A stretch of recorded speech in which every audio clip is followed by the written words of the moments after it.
¿Qué tal amigos? Muy buen día. Me da muchísimo gusto saludarles y darles la bienvenida. Espero que ustedes estén bien y que la estén pasando muy bien. Saben, revisando un poquito la información de esta mañana, este día 4 de noviembre, celebramos San Carlos Borromeo. ¿Tú lo conoces?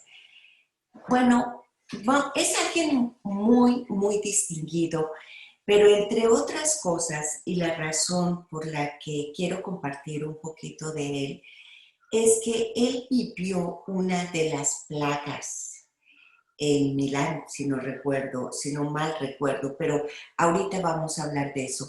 Y estaba yo intentando, y yo creo que sería interesante que juntos viéramos lo que encaraba la población en aquel entonces con esa plaga que es muy similar a lo que estamos enfrentando con el coronavirus, lo que a mí me llamó la atención analizar es qué hizo él y cuál fue la diferencia con lo que estamos haciendo ahorita. Bueno, yo te invito para que te quedes con papel, con Biblia, y conozcamos un poquito más de San Carlos Borromeo. Pero por supuesto, algo muy importante, la misión, nos estamos preparando para hacer la misión de Adviento. Así que si tú quieres formar parte de esta misión, por favor comunícate al 830-388-3009. El sábado pasado empezamos a hacer algunos materiales promoviendo el mensaje de la Divina Misericordia y la gente les encantó. Así que otra vez lo estaremos haciendo vía presencial aquí en el 222 West Ceballos, pero también lo estaremos haciendo vía virtual para que tú estés con nosotros y formes parte de esta gran aventura. Así que 830-388-3009 para que tú puedas obtener el enlace de de este sábado, donde seguiremos preparándonos con las misericordinas y también a nivel presencial a las 10 de la mañana te esperamos este sábado. Bueno, vamos a platicar un poquito de San Carlos Borromeo. San Carlos Borromeo, junto con San Ignacio de Loyola y San Felipe Neri, fue una figura muy destacada. Podríamos decir que ellos estuvieron ahí en un momento, por supuesto, de la iglesia difícil, porque fue en ese momento contra la Reforma Protestante. Fue cardenal, fue arzobispo de Milán en los años de 1564, más o menos, hasta 1584. Y en ese cargo, él tuvo a bien ser responsable de las importantes reformas de la Iglesia Católica. Así que entre esto se incluía los seminarios para la educación de sacerdotes. Por eso se dice que San Carlos de Borromeo es un patrono para catequistas y seminaristas. Así que es honrado por la Iglesia en un día como hoy, que es el 4 de noviembre. Vamos a hablar un poquito de él. Después les voy a presentar en video su biografía. Después vamos a destacar algunas cosas interesantes para cerrar con el tema de la plaga que le tocó vivir y esta pandemia que nos ha tocado vivir. ¿Ok? Bueno, el nombre de Borromeo se deriva de Borromeo. Algunas voces antiguas en el idioma italiano dicen que significa buen romero o peregrino de Roma. Y más adelante se le llamaría simplemente como el buen peregrino. Con estas dos palabras, Borromeo toma como apellido, él se solía llamar Carlos para firmar cartas en los años de su juventud, pero eran los Borromeos una antigua familia milanesa que logró conquistar una posición económica y social eminente. Así que, a merced de esas virtudes y a los servicios prestados en su país, pues se destacaron. Entonces, los reyes de España se encargaron de la custodia de este castillo de Arona, la fortaleza principal del ducado de Milán. Y se citan las orillas del lago Mayor a la entrada de esos hermosísimos valles alpinos. Hoy se puede ver en Arona una estatua colosal de nuestro santo que domina de los años, hasta el valle inferior de Tesina. Y por cierto, no le va grande el monumento a nuestro héroe famoso por el mundo entero, cuyo recuerdo planea todavía misteriosamente sobre esa llanura lombarda. Bueno, en Arona tenemos todos los recuerdos de su infancia, más que de esas famosas islas borromeas, con sus jardines y con sus palacios, de cuyos esplendores no tuvo él noticia. Pero fue su padre, don Gilberto Borromeo, un varón cristianísimo que era muy dado a la devoción. Y era conde, el conde Gilberto Borromeo. Bueno, aunque rodeado de honores, él llevaba una vida propia de un fraile y cada día rezaba el breviario, dedicando también largas horas a la meditación y a la reflexión. A menudo solía vestir un hábito de penitente y se entregaba a ejercicios muy austeros. Pasó los años de 1528 cuando doña Margarita de Médicis, que era una noble doncella de la familia lombarda y hermana de Papa Pío IV, con los Medicis de Florencia, que solo tenían en común el nombre, por cierto, la piedad de Margarita que corría por todas las parejas junto con el esposo y procuró comunicarla a sus hijos con todo empeño. Bueno, nace entonces Carlos en ese castillo de Arona, en un 2 de octubre de 1538.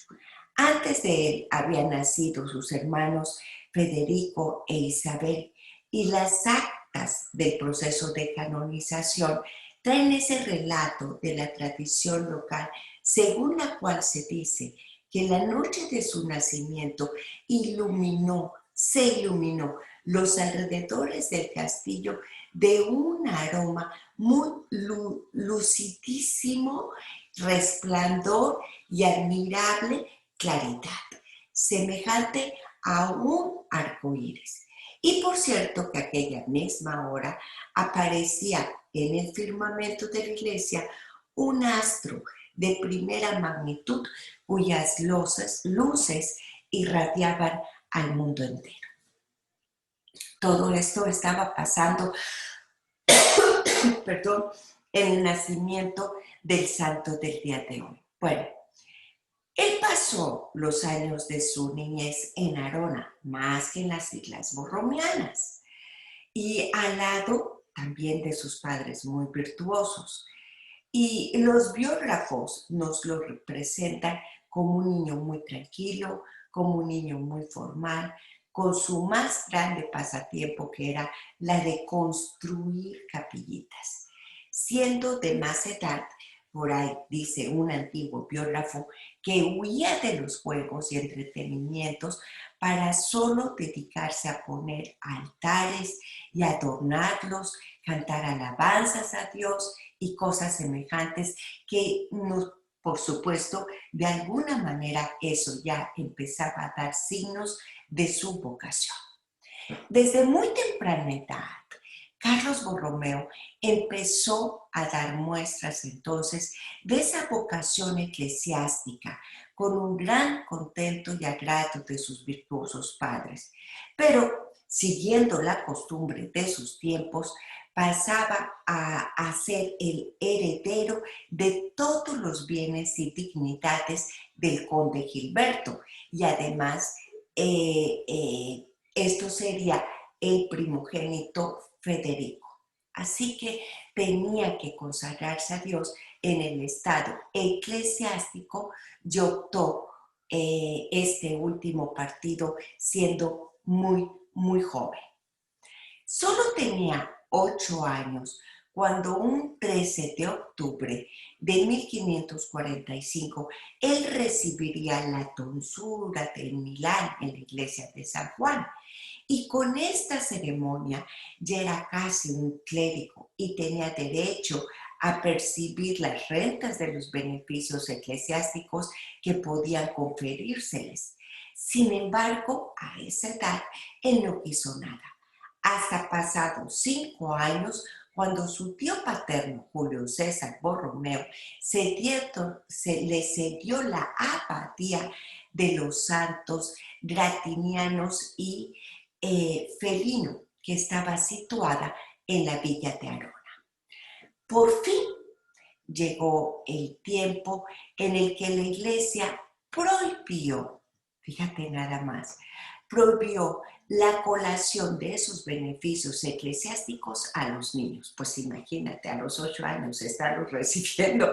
Bueno, pero era algo que se vivía en aquel entonces, aunque a nosotros a estas alturas nos pareciera imposible. Pero bueno, finalmente se prohibió. Carlos no había abusado de esas rentas. Recuerden que dijimos que de hecho ni siquiera las aceptaba. Así que reconociendo esta grave responsabilidad que sobre él pesaba, mandó a repartirlas a los pobres, sin tolerar nunca que se empleasen para bienes eclesiásticos en otros menesteres. Él había dispuesto que estos bienes eran para pobres y no toleraba que se usaran para otras cosas. Él decía, es patrimonio de Cristo y por consiguiente es patrimonio de los pobres. Tampoco echó mano alguna de aquellas rentas para sus necesidades personales. Él enviáronle a Milán, y ahí que fue enviado a Milán, en Milán, y se le pidió que estudiara humanidades y también algunos aspectos de la lengua latina. Él era poco inclinado a los estudios literarios, por no ser de ingenio vivo y flexible, sino al contrario, era de un ingenio lento, pero positivo.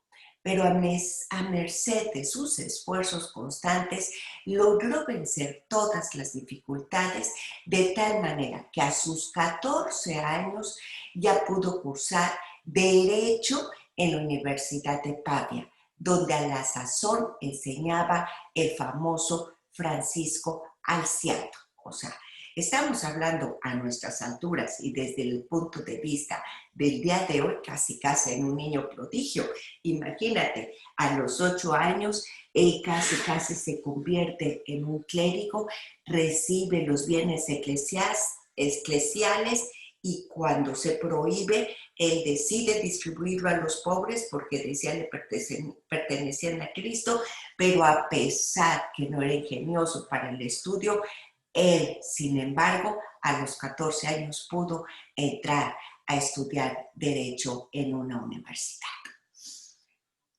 Tenía apenas nuestro querido personaje 21 años más o menos, cuando él ya era proclamado doctor utroque jure en ambos derechos. Con esa ocasión, su maestro pronunció un férvido elogio de nuestro doctor, cuyos talentos y virtudes conocía bastante bien. Él dijo que Carlos emprendería grandes obras y que brillaría como una estrella en la iglesia. Bueno, pues no llegaron los padres del santo para poder alegrarse de sus triunfos. porque hacia los 10 años había muerto ya su madre, doña Margarita, y unos meses después había perdido a su padre, el conde Gilberto. Pero aunque era el más joven de los hermanos, fue Carlos ese preceptor. Él ordenó con notable talento la sucesión de todos sus deudos y logró que además su hermano Federico conservase el gobierno de la ciudad de Arona, sitio donde ellos habían permanecido. Pero, entre tanto, el santo se olvidaba de sí mismo. El Señor le tenía muy presente y además, misteriosamente, nuestro Señor ya le iba preparando ciertas misiones y un camino a su servicio. Poco aconteció cuando vino ese suceso providencial que iba a dar la vida a Carlos a una dirección definitiva, porque en un día de diciembre, si no me equivoco, el 26 de diciembre, fue elegido Papa, su tío materno, Juan Angelo de Medici, y fue consagrado con el nombre de Pío IV para un 6 de enero de 1560. Entonces, hubo en Roma general contento con esta elección, pues esperaba que el nuevo papa acabaría con esa intriga que habían afligido a la Iglesia los postreros años de su predecesor Pablo IV. Así que Pío IV y sus grandes prendas, como era su sobrino Carlos, determinó definitivamente tomarlo a su servicio y cargar sobre él la mayor parte del gobierno de la Iglesia. Muy pronto hubo de alegrarse de haber realizado esa elección, porque definitivamente Carlos respondió favorablemente a la confianza y la responsabilidad otorgada. Carlos fue un alma que ascendió a nuestro Señor. Él llegó a Roma y después fue nombrado un protonotario apostólico y tuvo la firma pontificia. Él tuvo también a los 22 años cargos muy honrosos. Además, fue movido por la divina inspiración y admitió a Pío IV, a su sobrino, a ese sacro colegio, confiriéndole también un título cardenalicio y a la diaconía de los santos Vito y Modesto. Poco tiempo después se le nombró administrador de la iglesia de Milán y luego recibió en Bolonia, Romania y varias abadías. Pasado el tiempo, Papa Pío IV le confirió cargos de Santa María la Mayor y también de órdenes religiosas. Así que podemos entender que nuestro personaje tuvo grandes responsabilidades y además muy dignas a pesar de su joven edad, dentro y de ser un joven clérigo.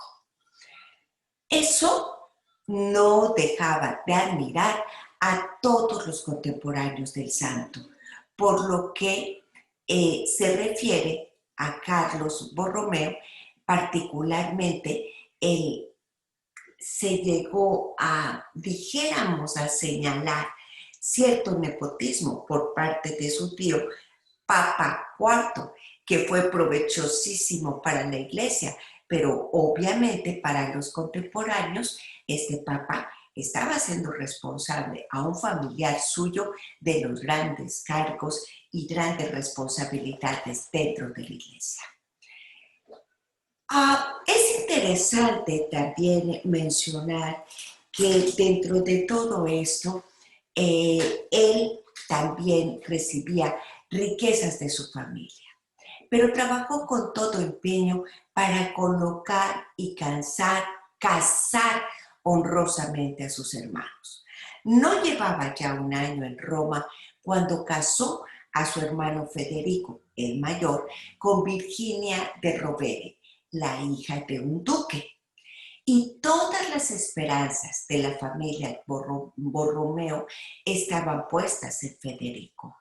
Aquel afortunado matrimonio, ya a cargo también general de la Santa Iglesia, que estaba bajo el mando o bajo la responsabilidad de Carlos, parecía señalar una carrera brillantísima, pero la inesperada muerte terminó con esa flor de tan halagadora esperanzas, porque este joven, ya cardenal, quedó profundamente afligido, pero aquel dolor fue a su vez la luz de la gracia que llegaría a alumbrar su alma. Ese suceso, diría el santo, le mostró en vivo la miseria humana, la verdadera dicha en la bienaventurada vida eterna. Y desde entonces, Carlos, con la pérdida de su hermano Federico, empezó a deshacerse valerosamente de todo aquello mundano en su vida y comenzó a escoger como maestro y guía la vida espiritual de San Juan Bautista de Ribera, de la Compañía de Jesús, el cual adelantó mucho y puso en una gran perfección. Acabado todos los estudios de teología, se preparó para su ordenación sacerdotal, la cual recibió en la Iglesia de los Santos Apóstoles ya pasados en los años de 1563. Viviendo con el Papa Pío IV, este joven cardenal Borromeo le toca la multitud de negocios religiosos y políticos de la Iglesia. Pero no cabe duda mencionar aquí todo. Sin embargo, cabe señalar siquiera esa asistencia que le toca vivir del Concilio de Trento entre los años de 1545 y 1563, cuyas actas y catecismo también mandó redactar y trabajó en la reforma del breviario. Por tanto, nuestro personaje tuvo también esa participación importantísima dentro de la historia de la Iglesia. El santo dio ejemplo de obediencia y decreto del concilio. Redujo a muchos el rigor de su propia vida y también la servidumbre de su casa. Él se dio a desterrar de la ciudad de Roma y el Señor se lo otorgó en la persona de San Felipe Neri, que fue de gran ayuda para la reforma del clero romano.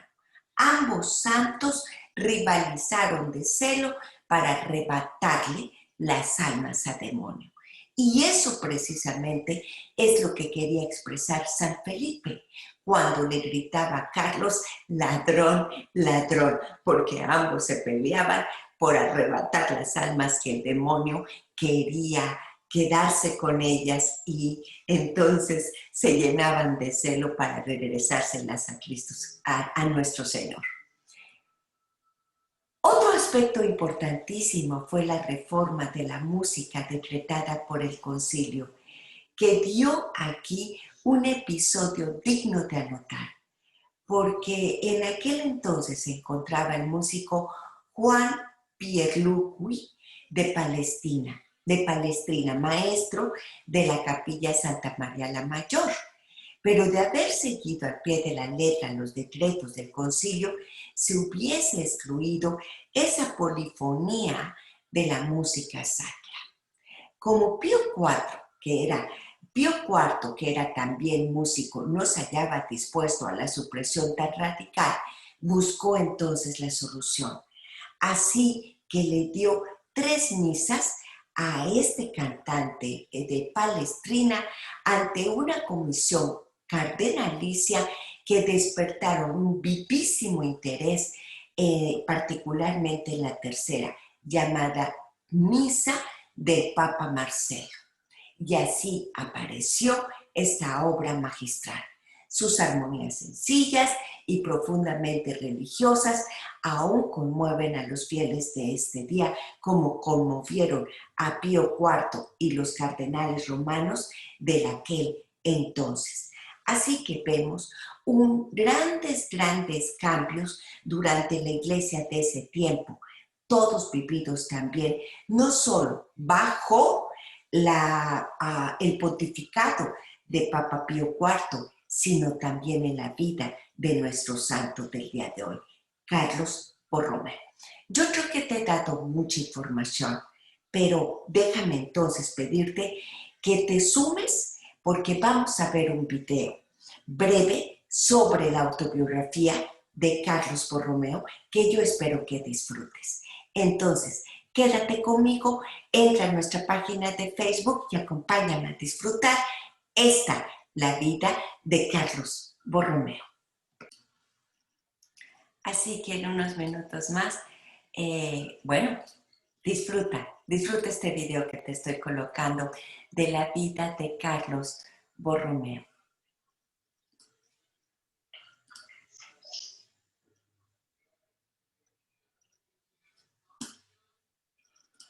Y del pueblo sobresale admirablemente San Carlos Borromeo, un santo que tomó muy en serio aquella frase de Jesús: quien ahorra su vida la pierde, pero el que gasta su vida por mí la ganará. Murió relativamente joven porque desgastó totalmente su vida y sus energías por hacer progresar la religión y por ayudar a los más necesitados. Decía que un obispo demasiado cuidadoso de su salud no consigue llegar a ser santo, y que a todo sacerdote y a todo apóstol deben sobrarle trabajos para hacer, en vez de tener tiempo de sobra para perder. Nació en Arjona, Italia, en 1538. Desde joven dio señales de ser muy consagrado a los estudios y exacto cumplidor de sus deberes de cada día. A los 21 años obtuvo el doctorado en Derecho en la Universidad de Milán. Un hermano de su madre, el cardenal Médicis, fue nombrado papa con el nombre de Pío IV, y admirado sus cualidades, nombró a Carlos como secretario de Estado, altísimo cargo para un hombre tan joven. Y contra lo que todos esperaban, nuestro santo empezó a cumplir los deberes de su nuevo cargo con una exactitud que producía admiración. Parece increíble la cantidad de trabajo que Carlos lograba despachar, sin afanes ni precipitaciones, a base de ser metódico y sistemático en todo. Había logrado mortificar y dominar sus sentidos, y su actitud era humilde y paciente. Era de familia muy rica, los Borromeos, y el día menos pensado, su hermano mayor, a quien correspondía la mayor parte de la herencia, murió repentinamente al caer de un caballo. Muchos pensaron que ahora Carlos, al quedar heredero de tantas riquezas, dejaría la vida religiosa y se dedicaría a administrar sus inmensas posesiones. Pero fue todo lo contrario. Él consideró la muerte de su hermano como un aviso enviado por el cielo, para estar preparado porque el día menos pensado llega a Dios por medio de la muerte a tomarnos cuentas. Y entonces renunció a sus riquezas, se ordenó de sacerdote y luego de obispo, y se dedicó por completo a la labor de salvar almas. En 1520 habían aparecido los protestantes como una señal de descontento por ciertas faltas que había en la conducta de muchos en la Iglesia Católica. Entonces el sumo pontífice invitó a todos los obispos de todo el mundo a una reunión que se llamó Concilio de Trento.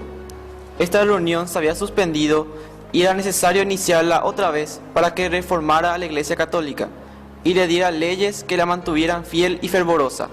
Y San Carlos trabajó intensamente y obtuvo que su tío, el Papa Pío IV, volviera a convocar a los obispos y se continuara con el concilio. Como secretario general de tan importante reunión, fue nombrado nuestro santo, y de allí salieron importantísimos decretos que le hicieron inmenso bien a la Iglesia y la volvieron mucho más fervorosa. Muerto el Papa Pío IV, obtuvo San Carlos que lo dejaran irse al cargo para el cual lo había nombrado hacía años, pero que no había podido ejercer por estar trabajando en Roma, el de arzobispo de Milán, que es la ciudad que más habitantes tenía de Italia. Aquella ciudad hacía muchos años que no tenía arzobispo y la relajación era muy grande, pero este hombre era incansable para trabajar y muy pronto todo empezó a cambiar y a transformarse y mejorar. Lo primero que hizo al llegar a Milán como arzobispo y cardenal fue vender todos los lujos del palacio arzobispal y regalar ese dinero a los más pobres. Dicen que para con los débiles y necesitados era supremamente comprensivo. Para con sus colaboradores era muy amigable y atento, pero exigente. Y para consigo mismo era exigentísimo y severo. Tenía un encargado de repartir limosnas con la orden de distribuir todo lo que llegara. Alguien le propuso que buscara más comodidades para que no encontrara su lecho en invierno tan extremadamente frío.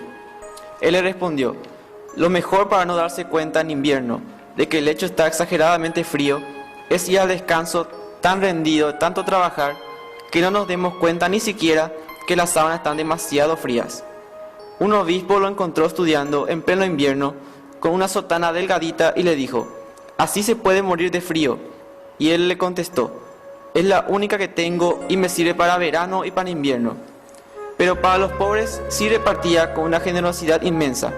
Y cuando llegó la peste, vendió todo lo que había en su palacio y hasta se endeudó para ayudar a los enfermos. Pagaba muy bien a sus empleados y les insistía en que trataran con mucho respeto a toda clase de personas, de manera que todo el que llegara al palacio del arzobispo se sintiera muy bien recibido. Muchísimos sacerdotes y numerosos obispos iban a hospedarse al palacio de nuestro santo cuando estaban de viaje, porque sabían que allí eran muy bien recibidos y tratados con gran respeto y amabilidad. Las gentes de Milán eran muy ignorantes en religión, porque casi no había quienes enseñara el catecismo. San Carlos fundó 740 escuelas de catecismo con 3.000 catequistas y 40.000 alumnos. Fundó 6 seminarios para formar sacerdotes bien preparados y redactó para esos institutos unos reglamentos tan sabios que muchos obispos lo copiaron para organizar, según ellos, sus propios seminarios.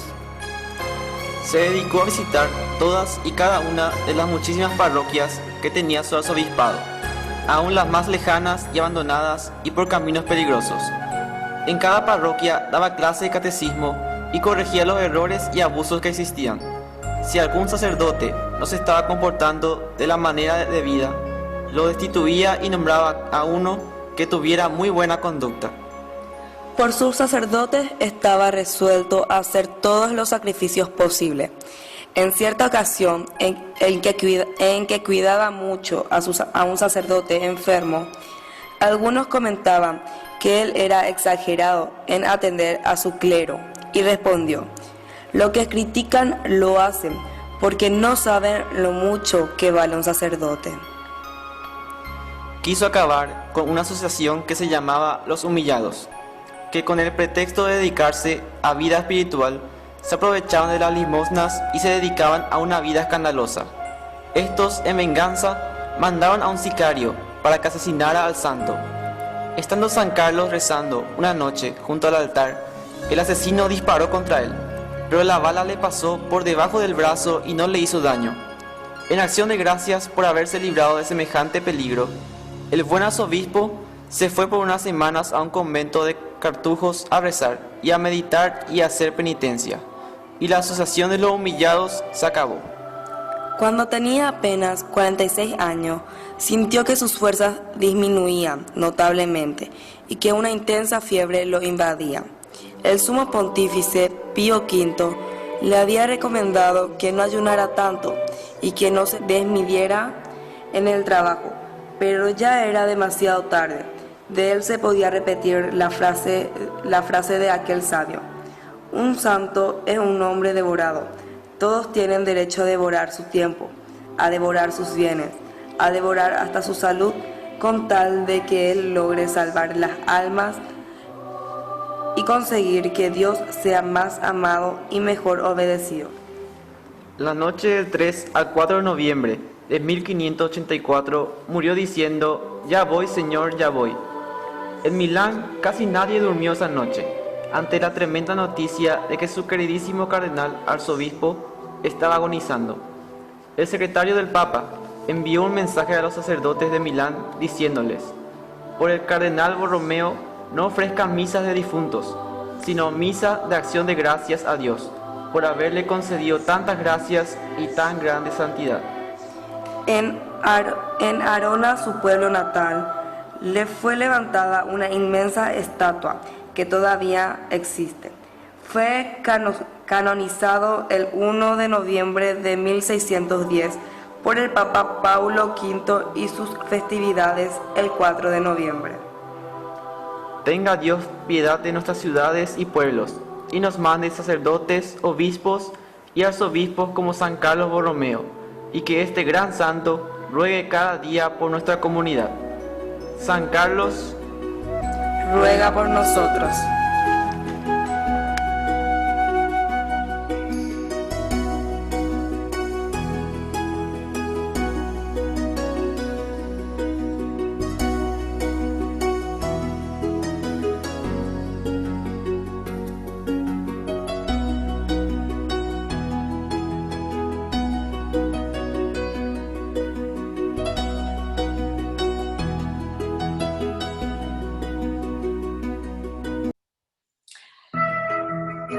Sí, quizás sea un poco difícil poder aprender toda la historia tan interesante, tan fructífera de nuestro santo en este día.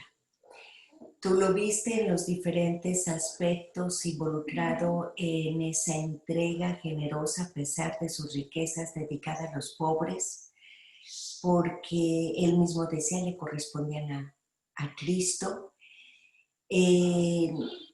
Sus intervenciones políticas, en la doctrina, en el sacerdocio, en los sacerdotes. Por eso se menciona que es un patrono de los seminaristas y también de los catequistas. Pero hay un aspecto muy interesante de San Carlos Borromeo, y es el hecho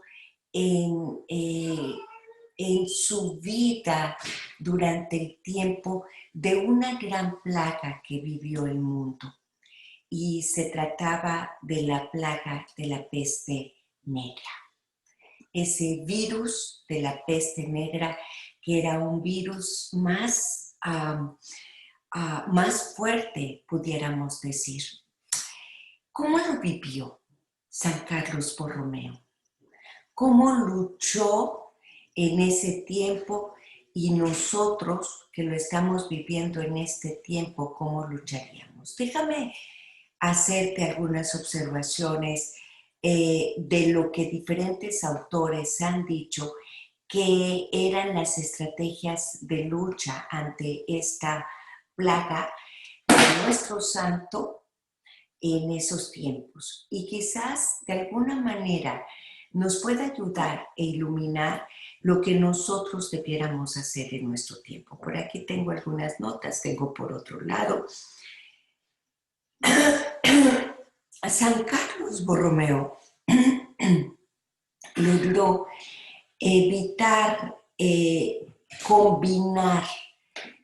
combinar la prudencia humana con una fe verdaderamente heroica en la protección divina y también en la protección de las almas.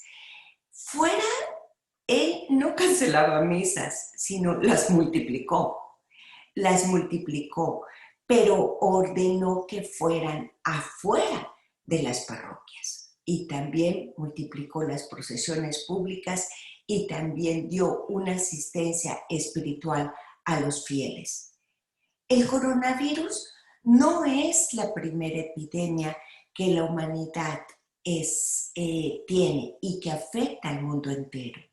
Sin embargo, A medida de que las iglesias están cerradas y los sacramentos son de difícil acceso, surge entonces una de las preguntas: ¿cómo trataron la iglesia y los santos las plagas y las epidemias vividas en el pasado?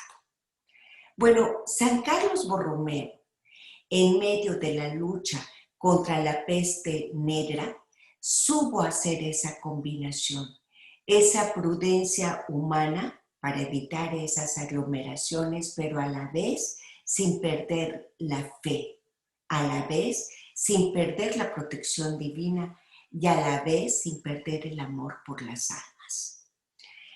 Se dice que esta plaga devastó el norte de Italia, matando a decenas de miles y miles.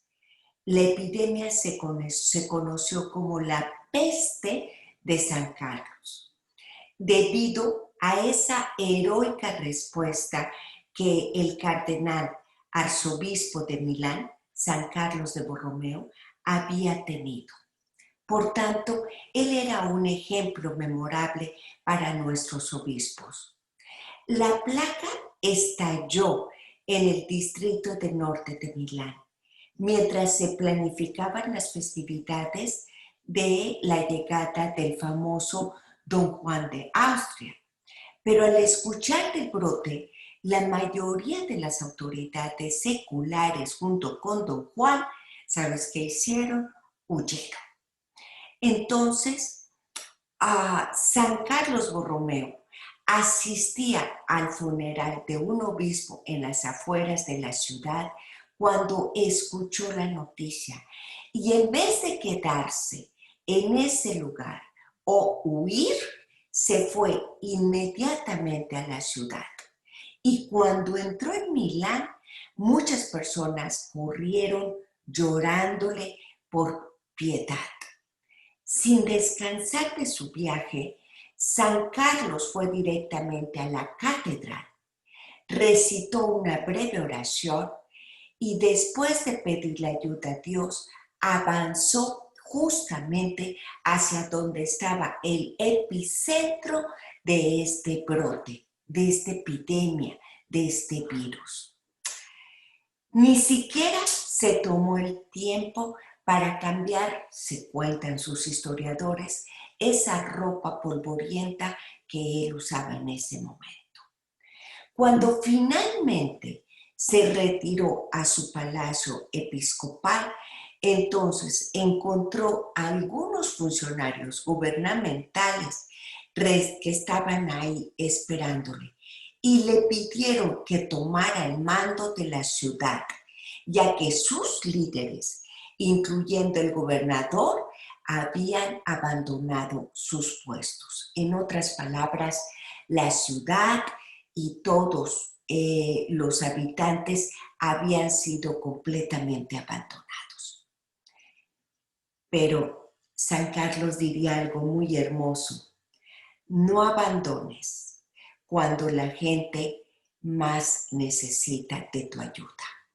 No abandones cuando la gente más necesita de tu ayuda. Y San Carlos aceptó esta carga y les dijo, voy a leer exactamente con las líneas que lo hizo. Hace mucho tiempo decidí no dejar de hacer nada que pudiera ser bueno para mi gente. Te pido sobre todo que no te desanimes. No se ve afectado por el ejemplo de los nacidos y criados en la ciudad que lo abandonaron a toda prisa en el momento exacto en que necesitaba ayuda. Qué hermoso, ¿no?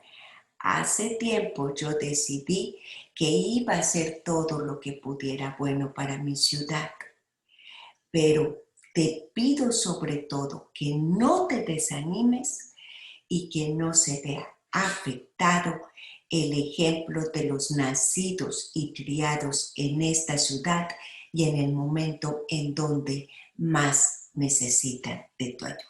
Bueno, Cuando las autoridades, por temor al contagio, ya habían prohibido todas las procesiones públicas, las ceremonias religiosas y muchas almas fueron también privadas de sus sacramentos, San Carlos dijo que era la razón por la que se provocaba la ira de Dios en Milán. Y le dijo a las autoridades, la única cura es rezar, hacer penitencia más piadosa que antes y haré mi deber a lo máximo. Disculpen ustedes que me ría, pero si yo hago la conexión entre lo que vivió y las disposiciones de nuestro santo con lo que hoy hemos vivido y las disposiciones que se nos ha dado a nivel espiritual, pienso que hubiéramos leído antes a San Carlos Borromeo. ¿O qué opinas tú? ¿Estarías de acuerdo? San Carlos se hizo definitivamente en la vía expiatoria para su pueblo. Él, para prepararse todo lo que le vendría, se ofreció como una víctima expiatoria por los pecados de ese pueblo. También organizó su negocio y lo hizo hasta su último deseo. Después de esa preparación, salió todos los días a visitar a aquellos enfermos y moribundos. Profundamente conmovido por su sufrimiento, San Carlos dijo, el terrible estado de estas criaturas miserables, todo falta, tanto para el alma como para el cuerpo. Estos niños infelices parecen verme como la causa de todos sus males. Su silencio me reprocha mi ociosidad. Y propuse extendiendo mi mano, cuando por mi ejemplo debiera haber hecho sentir pena a otros, no tardaré mucho y por la gracia de Dios cumpliré con mi deber hasta lo máximo. Sí, nuestro santo redobló esfuerzos enfocándose principalmente en los beneficios espirituales de todos los que estaban ahí sitiados. Yo no dudo, por supuesto, que muchos de nuestros padres espirituales, nuestros sacerdotes, lo están haciendo, pero también desde donde nosotros estamos, debemos estar orando por ellos. Hay una máxima en nuestros días que dice, no prefieran una muerte tardía que una muerte santa. No prefieran una muerte tardía que una muerte santa. Y se dice que en aquel entonces también había muchos sacerdotes escondidos tratando de evitar ser contagiados, pero entre la casa del santo cardenal, inclusive muchos huyeron y de los que se quedaron, algunos inclusive se negaron a salir, a unirse a él cuando se encontraba enfrentando este mal. Pero Carlos envió un hermoso llamado a sus sacerdotes y les dijo, tenemos una sola vida y debemos gastarla para Jesucristo y las almas, no como lo deseamos, sino en el tiempo y en la forma que Dios desea. Esto mostraría la presunción y negligencia de nuestro deber y el servicio de Dios de no hacerlo. El santo reprendió a los sacerdotes y les dijo, no olviden que su sacerdocio no sea que lleguen hasta el punto de preferir una muerte tardía, que lleguen a una muerte santa. Bueno, yo creo que en la última parte dimos todo el contexto, por supuesto, y la vida de San Carlos Borromeo, pero yo creo que esta última parte que se refiere a cómo enfrentó la epidemia que le tocó vivir, nos deja mucho pensar Y a veces creo que a nosotros, si tuviera que contestar a ejemplo de San Carlos Borromeo, a muchos nos entró y nos entra el miedo cuando tenemos mucho que hacer. Tendríamos que preguntarnos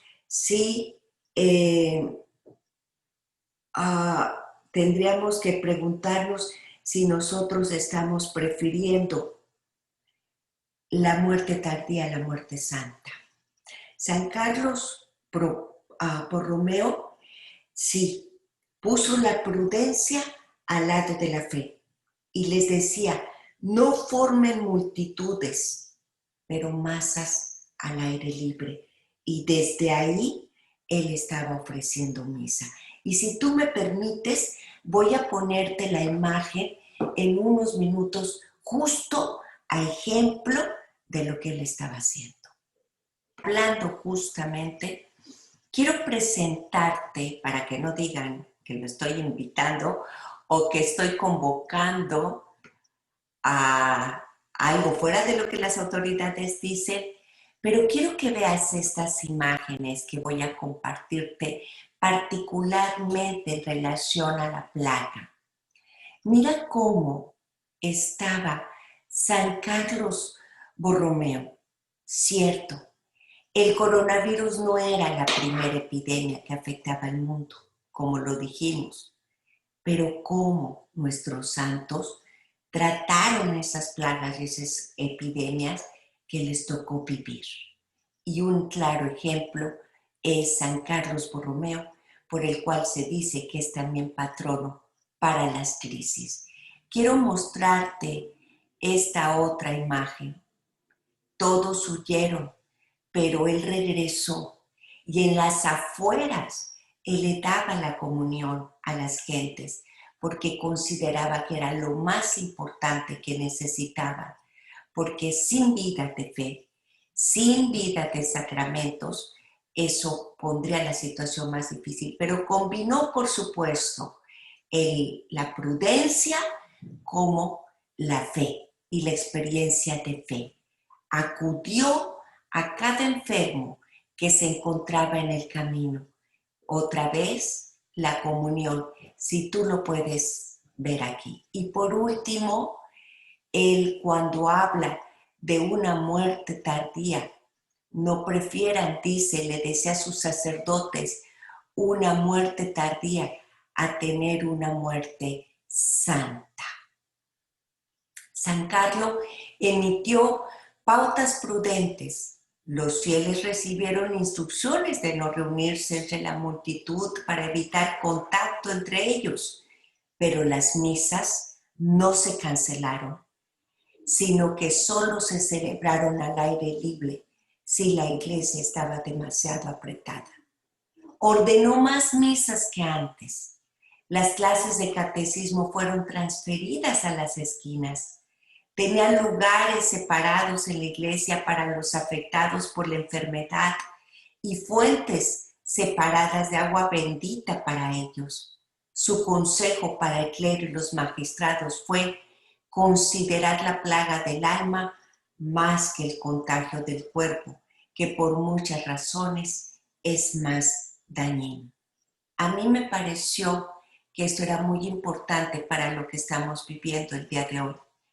No podemos nosotros cambiar las instrucciones, mas por lo menos desde donde tú estás, debes de considerar que las iglesias, si en este momento están abiertas, es causa, motivo, invitación para asistir. Ya no estamos en los primeros tiempos. Y cierto, estamos en otra ola de casos, pero no por ello podemos dejar de comulgar. La necesidad de los sacramentos en tiempos difíciles. ¿Por qué los obispos colombianos bloqueaban acceso a ellos? Considera pues que la plaga del alma más contagiosa y más dañina es justamente la falta de comunión con Cristo. Te dejo con esta imagen y te recuerdo, obedezcamos sí, pero hoy las puertas de nuestras parroquias están abiertas. y muchos fieles se han olvidado de ello. Te invito para que vayas, te invito para que le digas a San Carlos Borromeo, ruega en este tiempo y por este pueblo y por la fe de este pueblo también. Gracias.